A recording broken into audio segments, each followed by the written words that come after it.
Turkey's all-powerful President Erdogan is in the fight of his life against an opposition that has united against him. In Turkey on Sunday, voting began for the presidential and parliamentary elections that will decide whether to continue the 2 decades of uninterrupted rule by Recep Tayyip Erdogan and his Islamic-rooted AKP party or give a chance to the opposition party.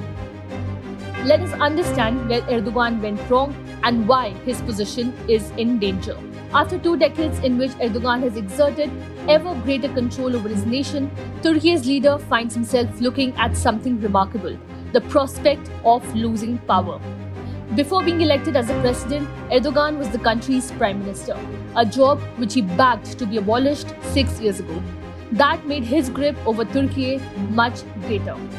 In his 20-year reign, he has restricted media freedom, built a fractious relationship with most European countries, mostly because of his enduring ties with Vladimir Putin, and put restrictions on political opponents. But above all, Erdogan's rule has recently meant economic turbulence. Inflation in Turkey is now officially somewhere around 40% and in reality probably nearer 100%. Nobody really knows such is the challenge in gauging the world's 11th biggest economy. Early this week, with the election looming, he decided to raise the wages of hundreds of thousands of public workers by 45%. Good news for them, but hardly the best way to control rampant inflation.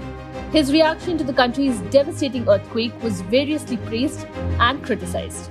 His supporters said that he offered leadership when pitched against a natural disaster that would have overwhelmed others.